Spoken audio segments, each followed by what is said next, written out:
Hey, well, good morning and welcome to the latest Bath Life Business Club. This time it's about residential property. I hope you're all keeping well and the business is picking up for you once more, and also that you're acclimatizing yourself to the still weird, still evolving new world in which we find ourselves, in which we're all having to learn new ways and new approaches to our businesses. We're all having to figure out those ways of giving it a proper go, pushing our businesses to make the most of these times and to recover some of those lost revenues of the great pause. It's time to play catch up. Keep optimistic, keep hopeful. The smart people and businesses here in Bath, plus the extraordinary vitality of the city, will serve us all well in the coming months. And we're now back, of course, with Bath Life, which it feels pretty bloody good, to be honest.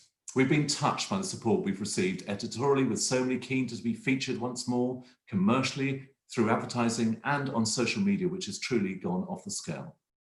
Think of it like this.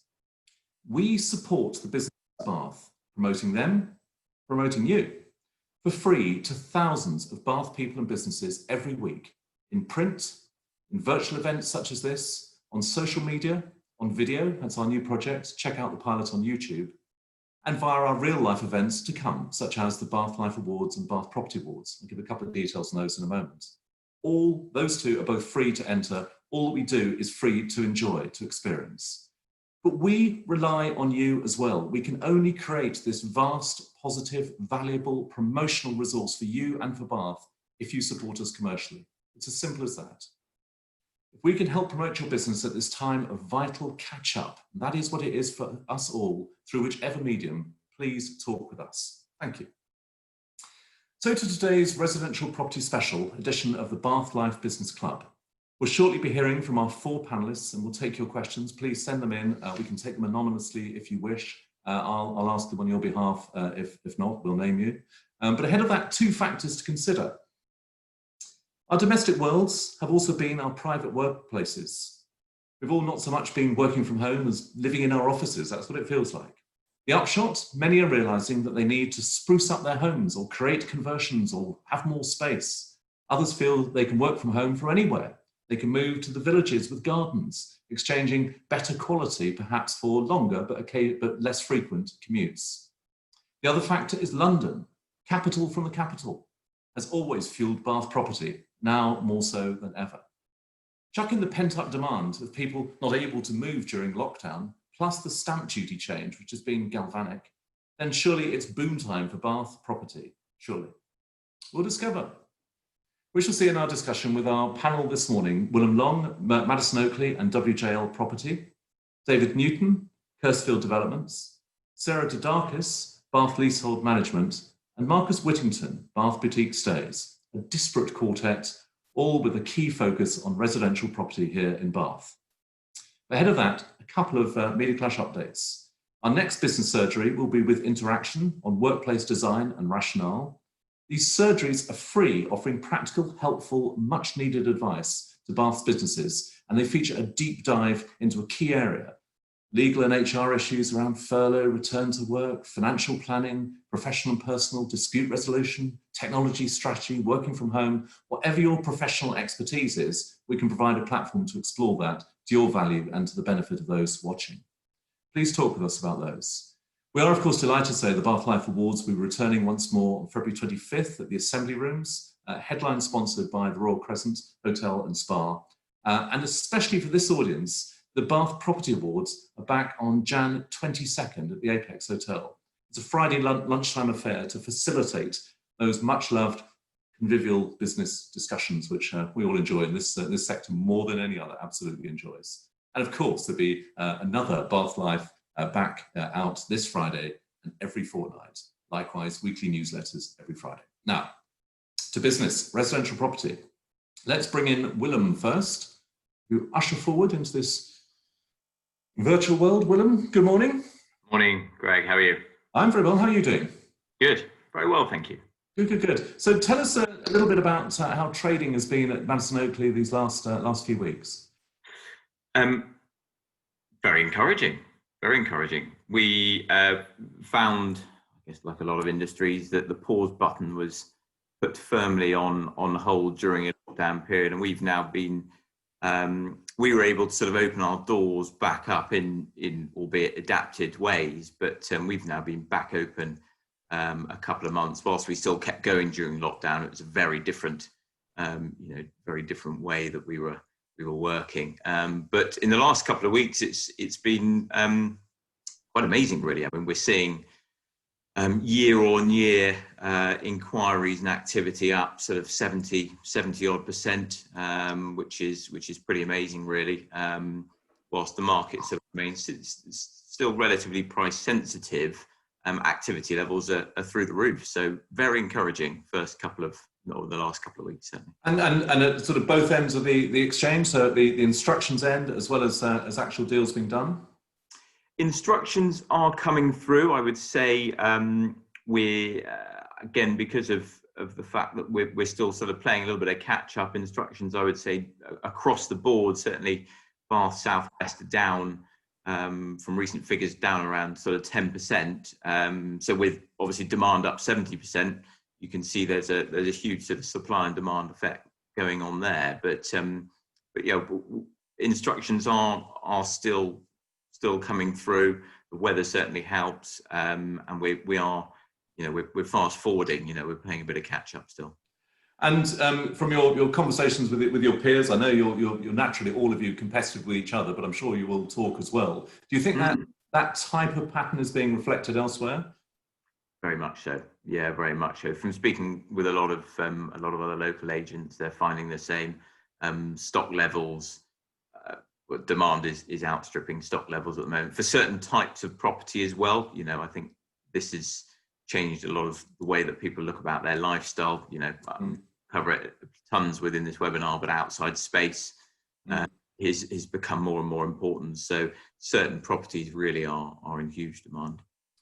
Well, with such extraordinary demand and perhaps lack of supply, if only there were a fantastic channel called Bath Life through which you could advertise your wares and encourage people to consider, actually, if there is value to be unlocked and if people are contemplating lifestyle changes, actually now is then, from what I'm hearing, a good time to consider putting your property for sale this autumn, perhaps into spring next year as well.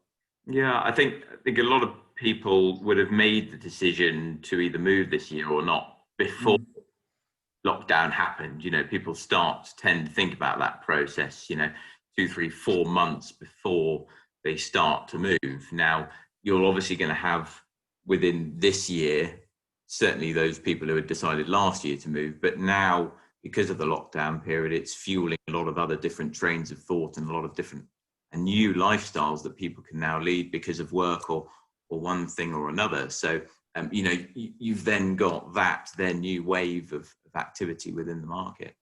Yeah. So I'd like to talk to you about your other business as well. So Madison Oakley was Bath Property Awards winner of the Best Residential Agent, which is lovely, and I'm sure you'll be entering again this time around. But you also have a business, WJL Property, renovations, refurbishments, and so on. Tell us a little bit about that. How has that been in these times? So very much the same, but so WJL Property is very much firm. I love property. I want to be fully immersed within property, and whilst we've had the estate agency established alongside my other partners for a good number of years, over a decade now, the natural next move as well was to go into a lot more of supporting our clients with either investments, acquisitions, and organically, actually, it's moved more recently into helping people design and refurbish their own homes. So during the lockdown period, we had a number of teams across a number of sites.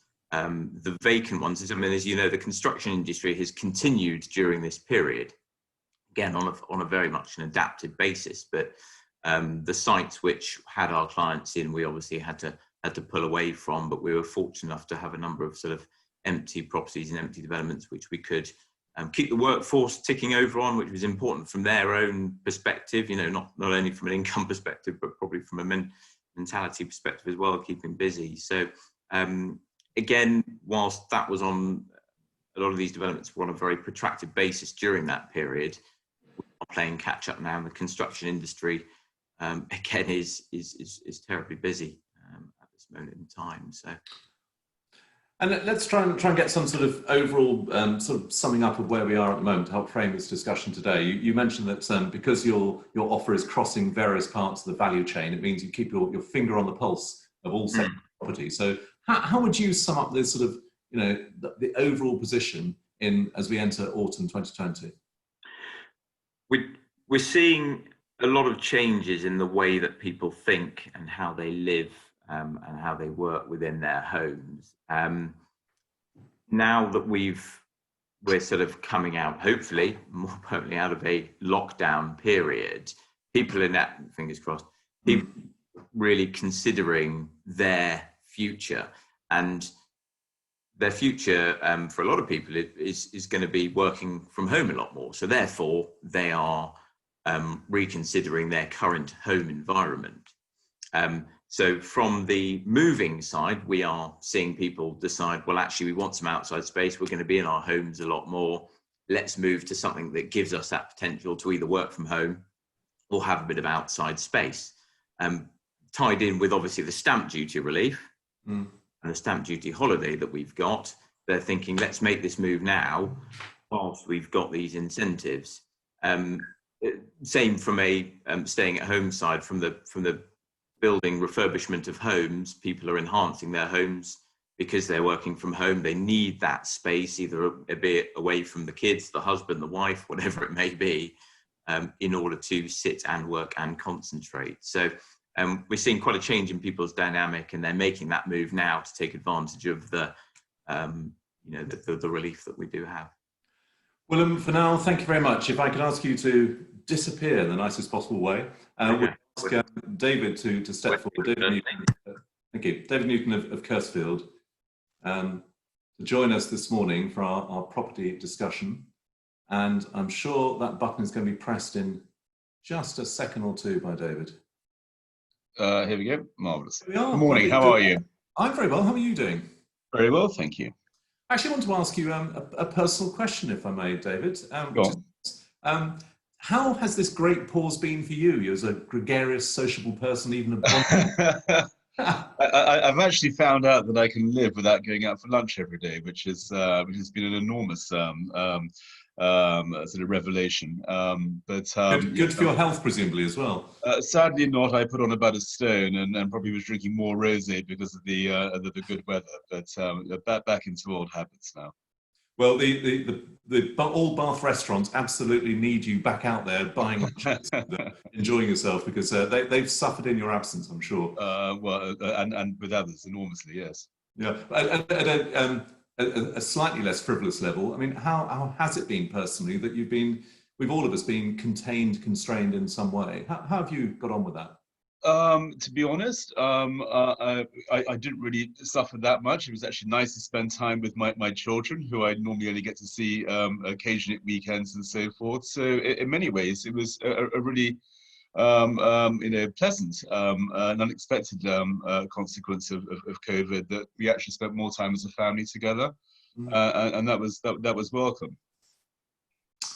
Okay, tell me, you've heard from Willem about the incredible demand that there is right now, and the world, like all agents, is very much in the very near term about how many instructions they're getting, what sales they're getting, and turning deals around relatively quickly. Your time horizons as a developer are much longer. So what's been the effect of this year on your sector? And then we'll come to your business in a second.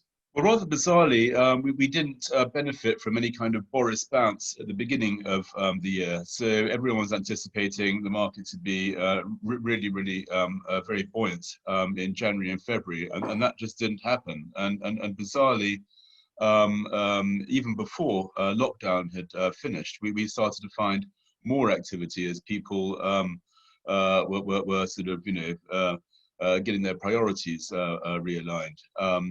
And since lockdown, it's been enormously busy. But as Willem said, not on every sector. So houses are very much in demand. Properties where they can benefit from the stamp duty holiday, there's a lot more interest in those. But the larger sort of lateral apartments, which appeal to downsizers, are not shifting. And why is that, do you think? well, I think it's two things. One is the potential customer base for that are generally elderly people who have been more nervous about entering into any commitments, getting out of the house, and so forth. And I think also people from London who would normally have gone for that type of thing are thinking, actually, instead of going for a large lateral apartment in the city centre, for the same money, we could get a house in a village or just outside Bath with a garden and more space and so forth. So the sort of rural market has benefited enormously. That's not your world as such. Sadly not. And in fact, most of it tends to be second-hand sales. It's not new homes. So I would say the apartment market is a bit more sticky for the moment, but the housing market is incredibly strong. And how's Kersfield been during this time? What business have you been able to do? And again, So, to the time obviously, point, yeah. Obviously, like everybody else, we had to sort of down tools for about 3 months during lockdown. Even though our contractors in some instances were happy to work, they couldn't get hold of supplies and so forth. They would get grief from people if they were working on a site and people saying, you're spreading COVID. So there was a bit of a lockdown, but actually everything has got back to normal now. So we really haven't suffered that much, to be honest. And where we have had delays on transactions, lenders and so forth have been pretty benign and understand that this is something that's outside everyone's control. So I don't think anyone's massively suffered as a result of it. And from a purely business point of view, has there been sort of pressure on cash flow because you've not been able to operate? Yeah, clearly. I mean, it's sort of probably added 3 months onto any cash flow you might have. But to be honest, the market was so dead in the latter part of last year and the pre-COVID bit of this year it was pretty miserable up until about June when the market really came back to life with a bang. And what does this time horizon point sort of fascinates me because yours is a very different sort of world. What does 2021 look like for you? Are you working on some big new projects? It's impossible to second guess. If you were listening to all the experts, say 3 or 4 months ago, we were going to have a very short sort of V-shaped recession, and the market would bounce back. And then in June, July, they were talking about a very short window, which would last until about September, and then that would be it. There would be, the whole thing would go off a cliff. And basically, one thing we have learned is because we're in a place that no one's been before, I mean, this is uncharted territory. No one knows. So there is no empirical evidence you can work on that will help you make the right decision. You just have to go with what you feel is right. Personally, we are looking at some more rural type of properties, but I do believe that the pendulum will swing back and people will start realizing, actually, do I want to live in the edge of a village where I'm going to spend half my time in the car going backwards and forwards, ferrying children, and even doing so small things like going to the shops. I think the city centre or the city will still be more appealing, even though at the moment people are looking slightly further outside. But I think, as Willem said, people are much more interested in having outside space, having well thought out accommodation that they actually can spend more time in and perhaps work from home. If there is an opportunity to have like a home office or something within the property, that all helps. So, I mean, it's pretty much what we have been doing all the way through. It's just, the attention to detail that we as a developer put into our properties, I think will serve as well. I just wish there was more demand for large apartments right now.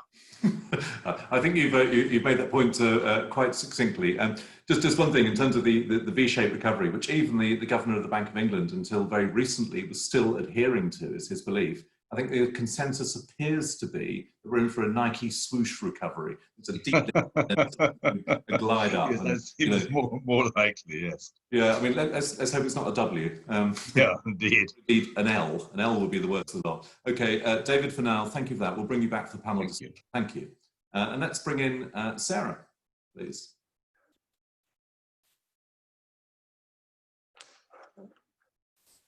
Sarah, good morning.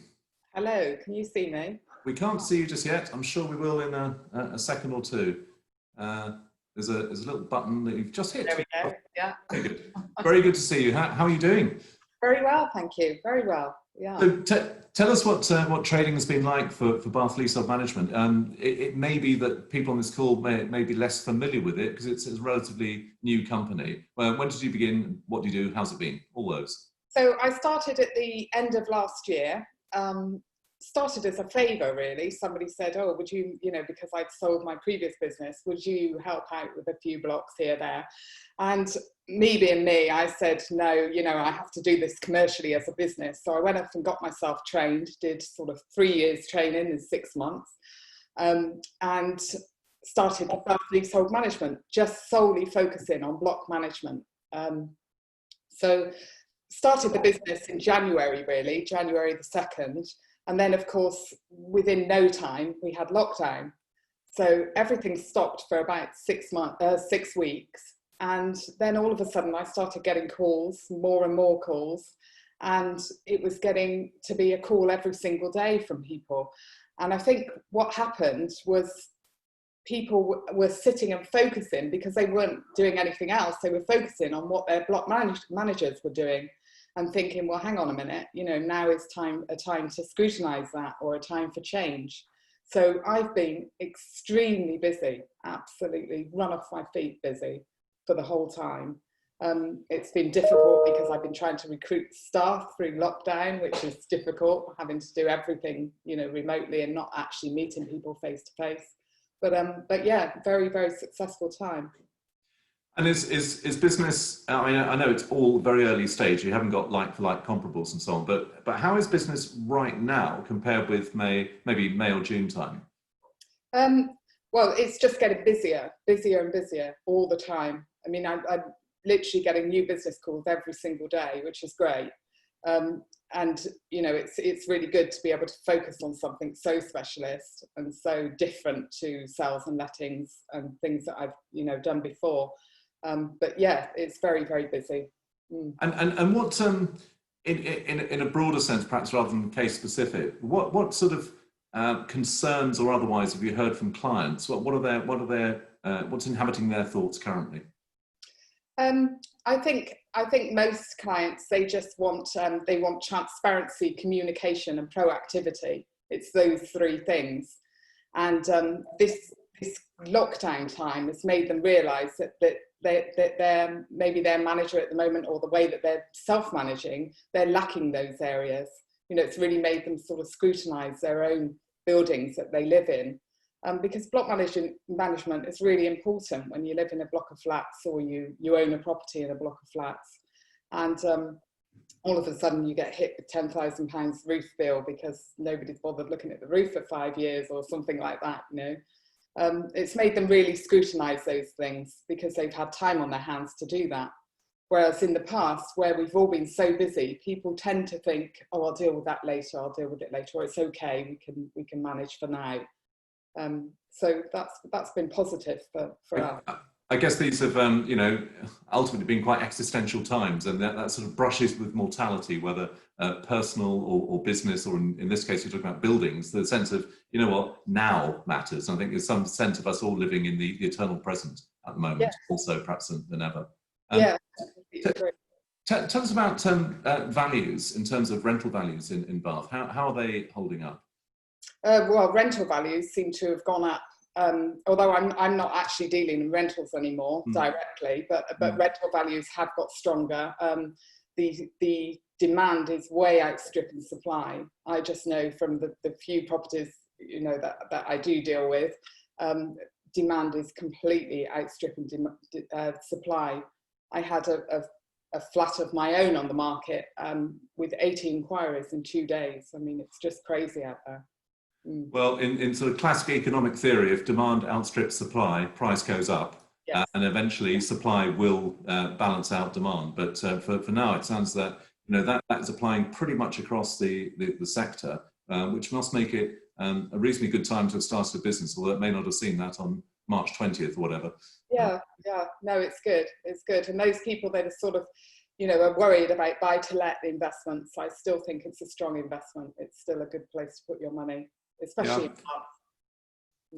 Mm. And where, I mean, it may not be absolutely directly your territory, but where does the student population impact your sector more broadly than just your business?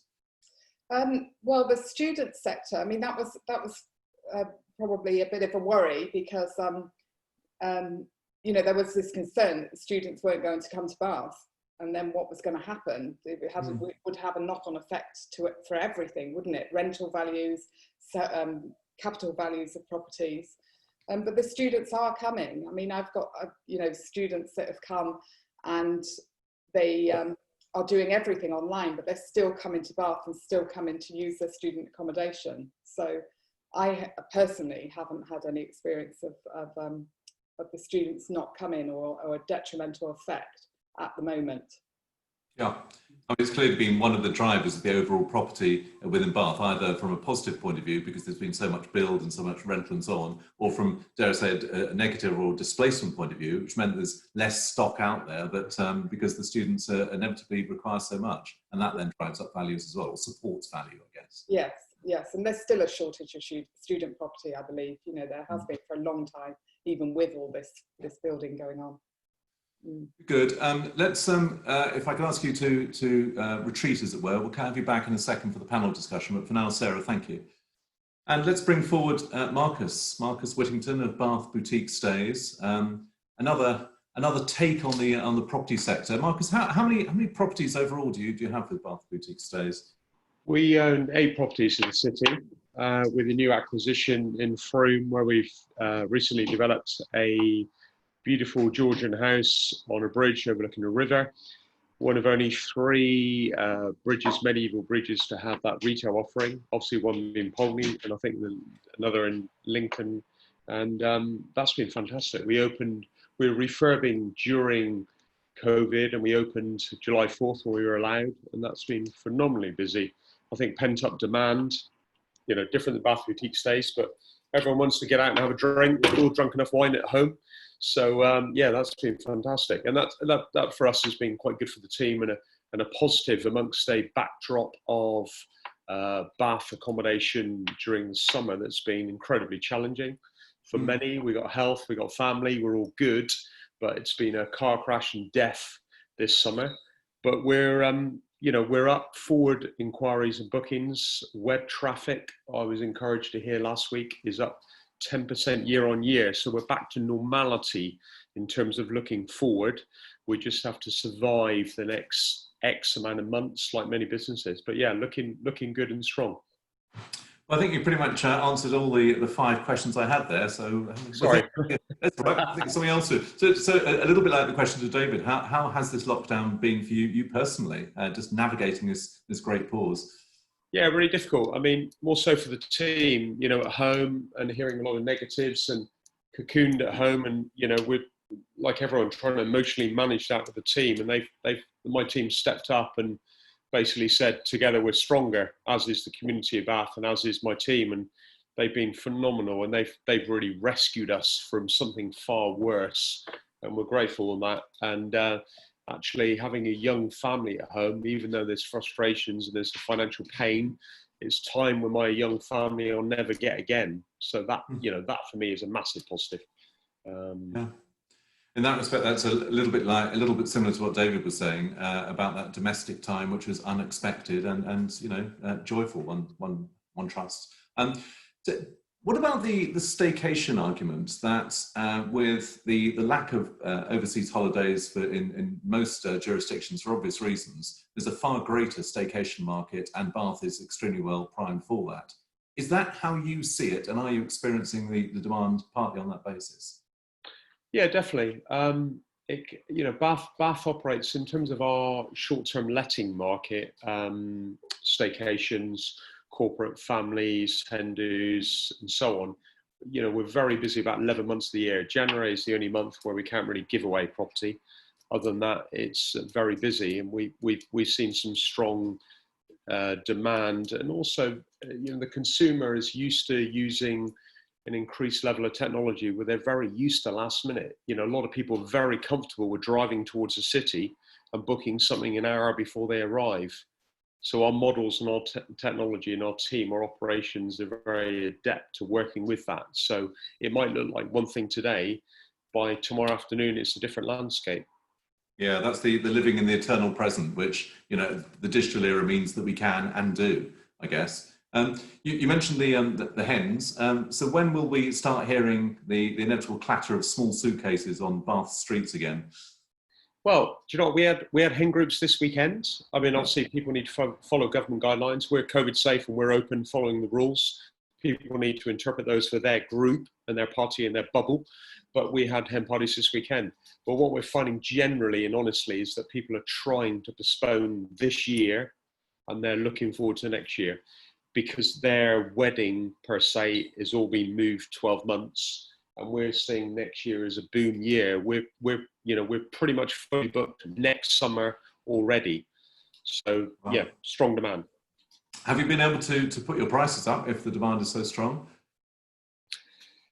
That's a really good question. I think we have to dynamically price, and I think we have to be sensitive towards the mood, and we always chase those sales.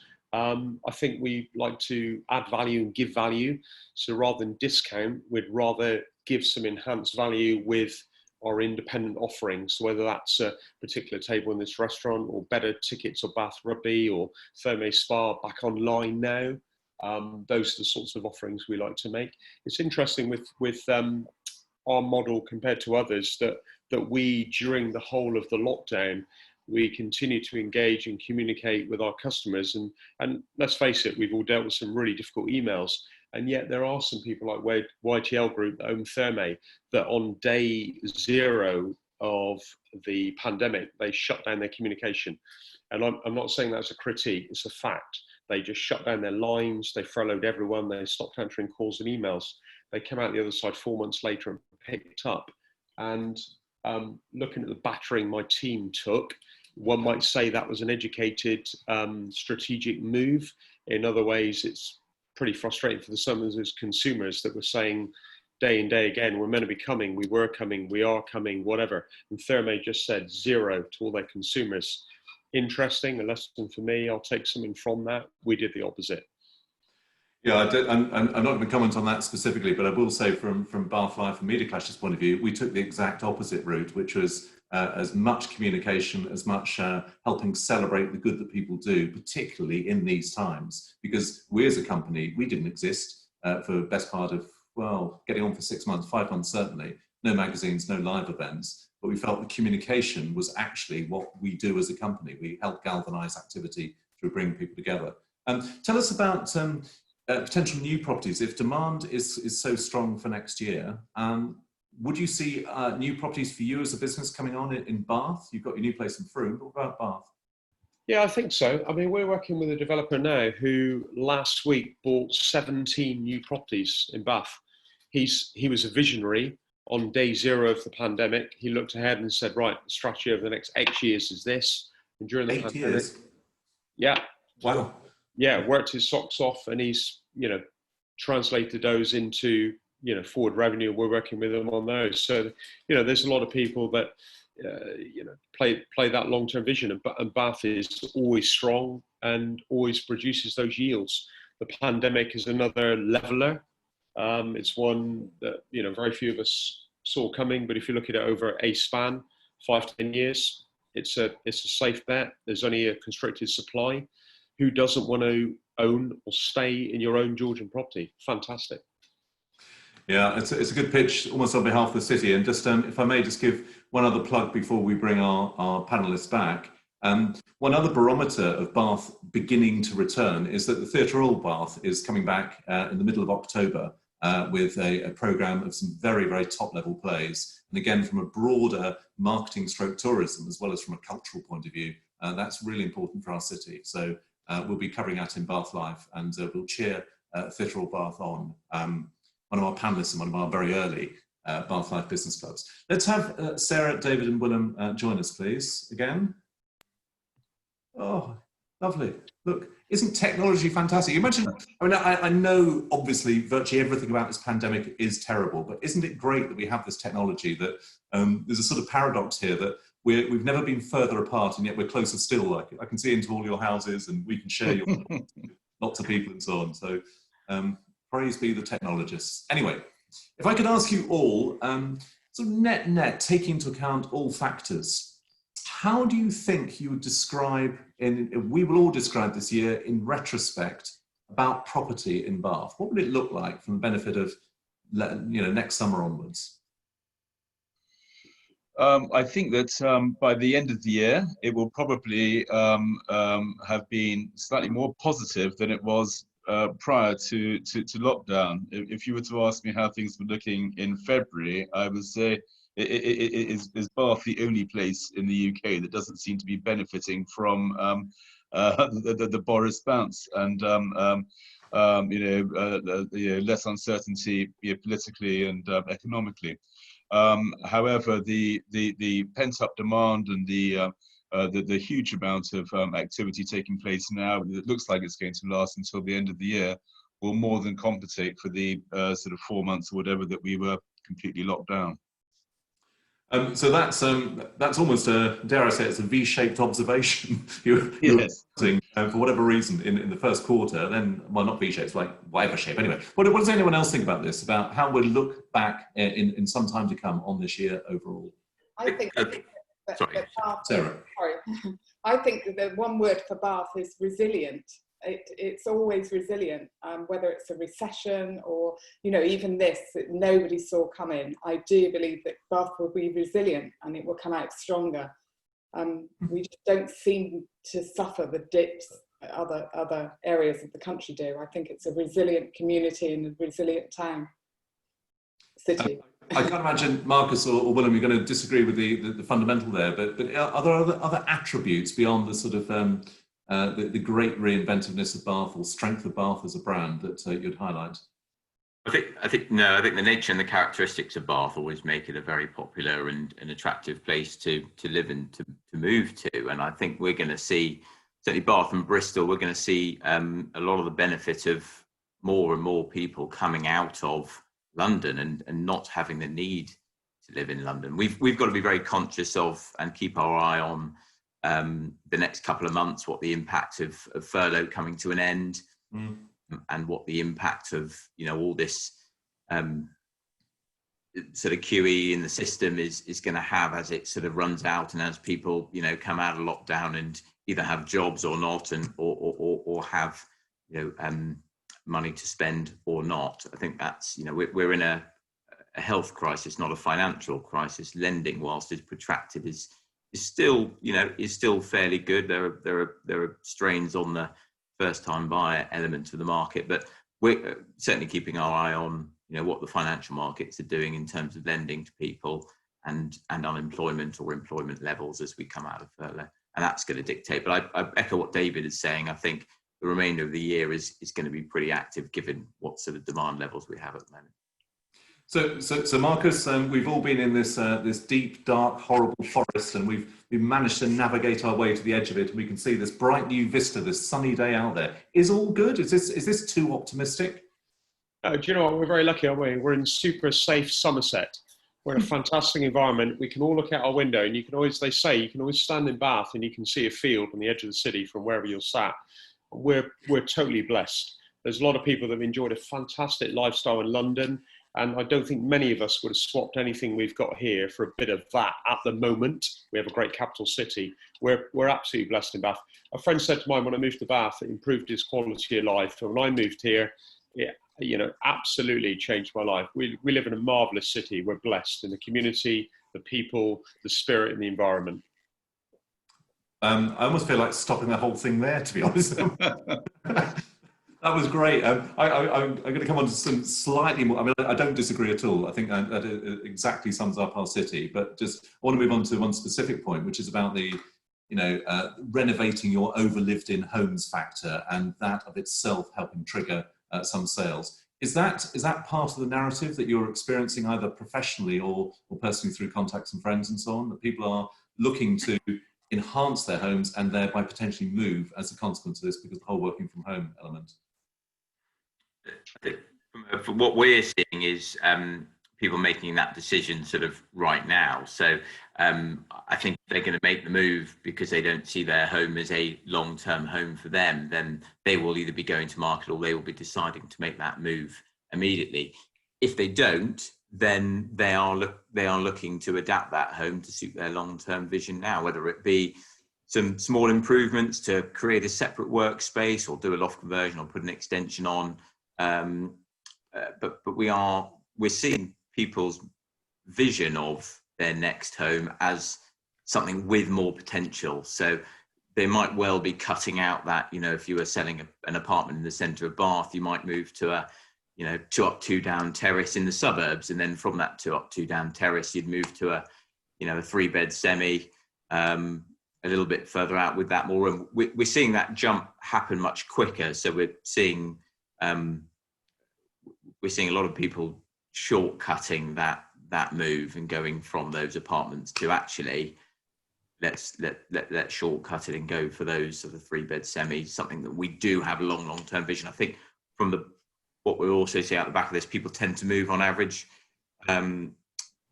It's gone up drastically in the last 10 years. It used to be people moving every sort of 7-8 years. It more recently went up to 12-13 years. And now I think we're going to see that increase more. I think people are going to be buying their sort of either forever or but forever homes much sooner. Well, as long as somewhere in that value chain, as long as the apartments are still being occupied, which is to David's point, particularly the lateral apartments in the city, that's what he's most focused on. Yeah. Let's talk about the London factor, the capital from the capital. It is historically, particularly at the top end of the market, has fueled so much of Bath's property values.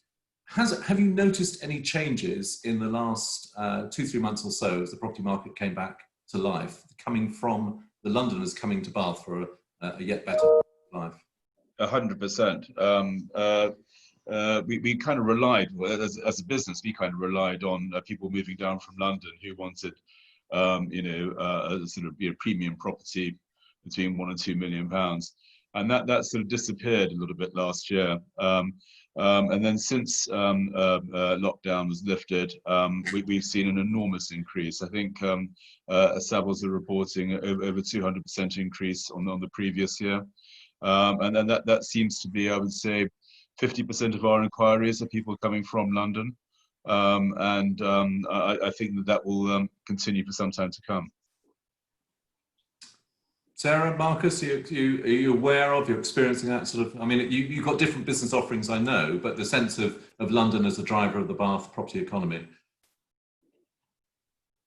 Yeah, I do notice that there's a lot of changeover of ownership with people coming from London. There's one block that we manage actually outside of Bath, and that's got a high proportion of people from London. But yeah, there are more and more people moving down to Bath because they don't need to be in the city anymore, do they? So if you were, I mean, other than Marcus's joyful peroration a couple of minutes ago, if you were to be marketing or positioning Bath to these down from London's whatever, or rather in London currently, how would you try and sum up the spirit or opportunity of living in this city to people who less well know it? What can we as a city do more to attract more London money into the city? That's crude. I think Bath is very much about relationships, and it's very much about together as a community stronger. And it's very easy to have this massive anonymity in a city like London, and it's a great capital city. Whereas in Bath, we live in this fantastic village guised as a city, and there's the benefits we all know, but it's just so attractive when we've all focused back inwards about family and community and neighbours and food produce and types and independence. It's right there in front of our eyes. In other places you've got to seek it out, but here it's stamped within us. It's in the DNA of the city. Yeah, definitely a unique offering. I mean, you didn't quite say this, but you're strongly implying it, that it is almost as though the pandemic has revealed the best of Bath in some respects. The tide has gone out, and what is revealed is exactly that sense of community, thoughtfulness, support, whatever, definition of a culture of a city, perhaps. Who knows? Absolutely, and I know it's slightly different, but I was in our Flow Bar in Frome last night, and we had a Serbian violinist playing because he can't travel and do gigs. So he's staying in Frome, so he did get a gig for free. We had a wedding party stumble in the door. Their wedding had been cancelled far away, so they had to stay in their hometown. And they came in and it struck a chord, and they danced and they sang, and we gave them some champagne, and everyone stomped their feet and whooped and yelled, and it was like a ceilidh going on. And it was, you know, it was all right there. You don't need to head off. It's all right. And I'm sure it was all appropriately socially distanced as well. Of course. Of course. Bubbles on bubbles. Yeah, I'm sure so. Very good. Tell me this: when property is dynamic, the city continues to change, of course. When you look at both the, if not suburbs, but slightly outer-lying areas of Bath, and then also the villages, which would you see as the upcoming hotspots? What's your tip for 21? If you could say, you know what, that's the place that's going to be yet stronger in 21 than it is currently. Let's take each of you. Let's start with Sarah. Where would you say is the hottest emerging place within Bath? Lansdowne. I thought you were going to say Lansdowne, but isn't it always Lansdowne? Lansdowne's always been very strong. You know, I'm just thinking of those lateral apartments. If only. Yeah. Right. No, I think the places, you know, that were kind of thought of as a poor relation before, sort of Bath Eastern. I mean, I live there. I live in High Bannerton, but Bath Eastern, those kind of outer areas where people sort of thought, oh, yeah, I remember somebody saying to me once, oh, you don't live in the city, because I live in High Bannerton. Yeah, so those areas are becoming more and more attractive. And of course, Bath is growing as much as it can grow in this goldfish bowl that we live in. Yeah. Willem, where's your hot tip for 21? Hot tip for 21? Well, I think we've got to look at a lot of the villages like Freshford, for example. In my book, it ticks every box. You know, it's got a great pub, it's got a train line into Bath. You know, what more are you gonna want, really? And I think that villages continue to do very well. I think pubs are going to become, you know, a good local pub is immensely important, especially if we're seeing a lot of people coming down from London. They like a post-work drink. So I think outlining villages we've got to watch. Suburbs will do well because of the outside space and because of the space and the potential that they offer for people to do what they want in the gardens, whether it be home studios, extensions, etc. But villages, we're seeing huge demand at the moment for people. And David, please don't say Lansdowne, and please don't say lateral apartments. I think places like Frome or close to Frome, Bradford upon Avon, those sorts of places where, I mean, you've got the sort of Babington effect near Frome, which I think does draw a lot of people. And certainly at the moment, people want to be in that sort of more leafy, rural kind of environment. So I think certainly in the short term, those places will prosper. Yeah, and Marcus, not necessarily from a business point of view, but your observation about the overall city and so on. Where's hot, or will be hot? I think someone that's received a lot of press recently is Bear Flat, because it's essentially a village very much attached to the immediate south central part of Bath, and I think there's a lot of value there. Beautiful properties, links to the 2 tunnels, great independent cafes and pubs, and yet you're an 800-metre walk to the train station. Well, there you go. I think between you, if we had some sort of heat-seeking map, you've named a lot of places around Bath, which either says you've each got individual insight, or alternatively, it just shows the strength and vitality and variety of property types within the city and its locales. So that's good. So let's come on to a specific point about the stamp duty, the TLT, land tax points. There's no stamp duty on properties up to 500,000. And until March 21, and is that on all properties? So even those that are sold over 500,000, the first 500,000 is sort of free of SDLT. That's the position? Yeah. Okay. It certainly helped create more interest in sort of the two-bedroom apartment market, which was rather dead up until the Chancellor's announcement. So it's been very welcome, and the fact that it's for a finite term means that people are focused on it, and when did that they should make decisions now. So we've certainly benefited from that. So Willem, have you particularly seen that as a trigger for instructions? Yeah, we have. I'd say it's almost been a bit of a double bubble. So obviously the stamp duty relief wasn't announced until a little while after we were able to essentially open our doors back up and get trading again. And immediately as we were able to get back out there and start in some sort of capacity, it was already incredibly busy. You know, there was a lot, as I say, people, as I said previously, people decide to move or not, had already decided to move this year, probably well before pandemic anyway. So that was very much on pause. And then when we were able to get going, we were sort of playing catch up before. Plus very quickly into this cycle, you know, general public were realizing their working life balance was all changing. So they were there was a new wave of either buyers or sellers coming into the market. So pre-stamp duty, year on year, our sales were also still looking very strong. And we have to bear in mind that we couldn't do anything for 3 months. So how much of that was actually just then being fast forwarded? Since the stamp duty has come along, that has brought another wave of activity, another wave of, you know, energy into the market. So it's quite hard to just see at this moment if the market has been sort of fast forwarded, if we're still playing catch up, and how much of an effect the stamp duty has had. But the stamp duty, without a shadow of doubt, has made a big impact, especially to those buyers within that range, and certainly under 500, looking for either their first or second home. So it's definitely fueled a lot of business. And in current times, what is a typical length of time between instruction to sale? Typically, providing the price and the marketing is right, you'll be looking at 4 weeks. Right. So what will you as a business be doing to absolutely maximise that opportunity of that the stamp duty brings, because it finishes at the end of March? Will you be pushing on harder in January, which may be a much less good month typically for property, than you would have done otherwise?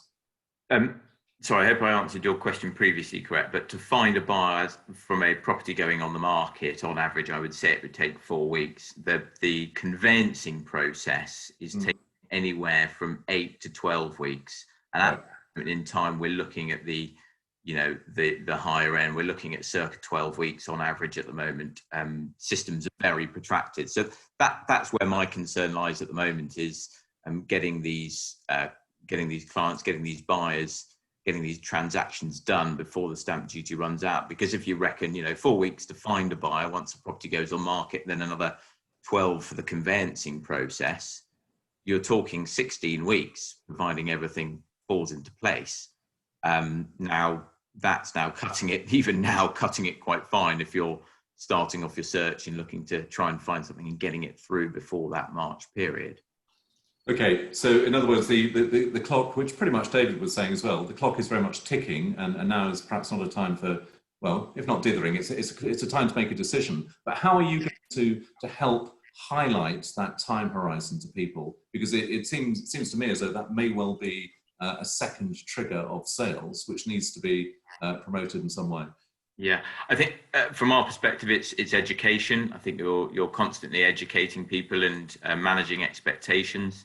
From a buyer's perspective, they don't know the nitty-gritty of the conveyancing process until they get into it. So it's our responsibility to ensure that they're fully aware, getting their ducks in a row. And we're doing a lot of media of telling people to, prior to getting out there and looking at properties, make sure your finances are arranged, you've had in-depth chats with mortgage companies, and you've got your mortgage in place, and even going as far as, start interviewing solicitors, because once you get to a stage of getting your property getting an offer accepted, you want to be ready to go, because any time saved this end is going to help you out the back end.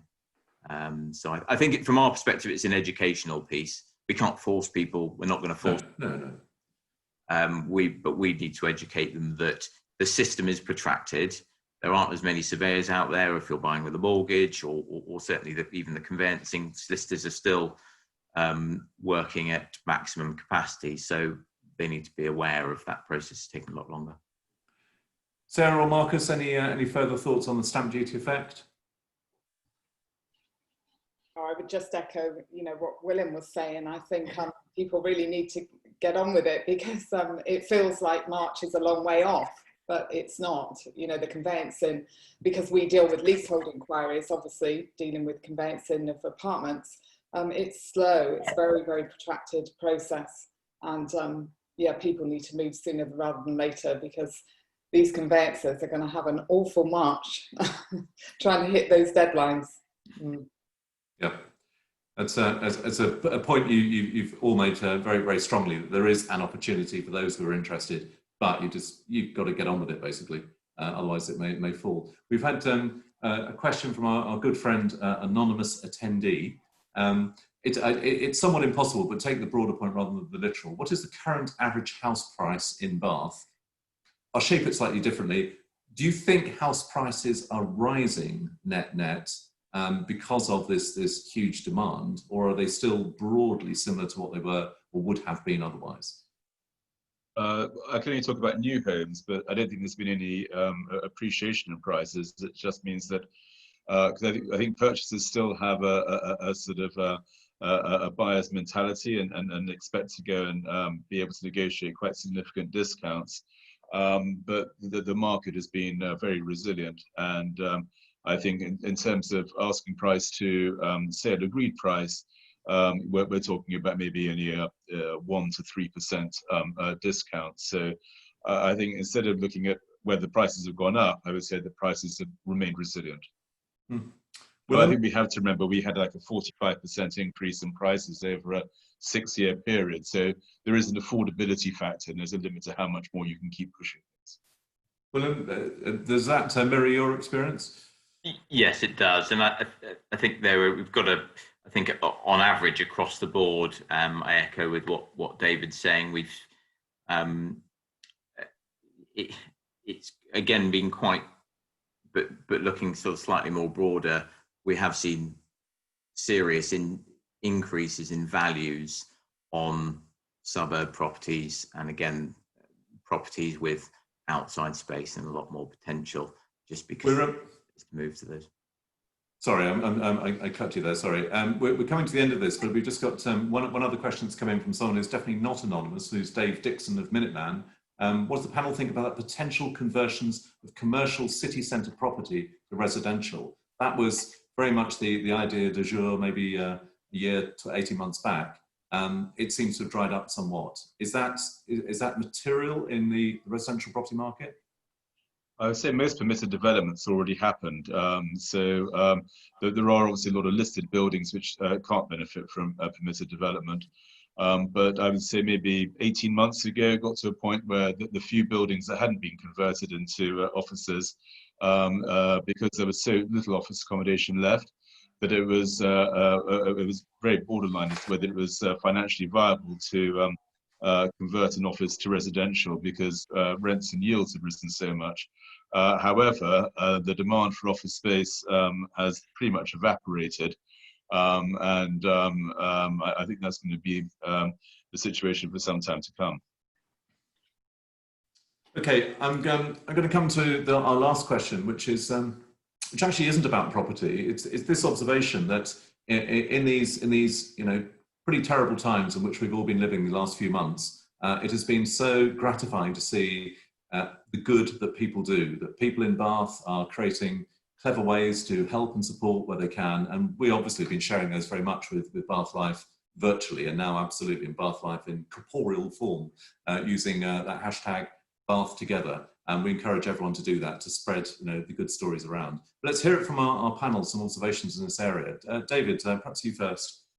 Yes, so one of the nice and heartwarming things was seeing how many student accommodation providers who obviously were pretty nervous and they were hemorrhaging from having no income, actually giving their accommodation over to key workers, either at no rent or very, very low rents, to make a positive contribution. Very good. And Marcus? We, during lockdown, one of the great ironies in Bath, I think, is when there's a lot of unlet or empty luxury properties. And during lockdown, we were one of those parties. So we worked with a number of homeless providers to make sure that people had shelter during lockdown. And I think that's just something that's, you know, an obligation and a no-brainer to me, something we would like to do more of. Yeah, and let's hope that, you know, some of the good that has been happening in recent times will endure on the other side. I think that's a theme that you want to pick up, Sarah. Yes, I think that that community spirit has sort of come back into the forefront. It feels like back to the days of our childhoods when you knew your neighbours. I've got quite friendly with an 86-year-old lady who lives near me, and I found out that we're actually really good friends. And people are just helping their neighbours and looking out for them. But I think the danger is when we all get busy and go back to our normal lives, that we forget those people. And I think we must remember that they're still lonely and still on their own and need help.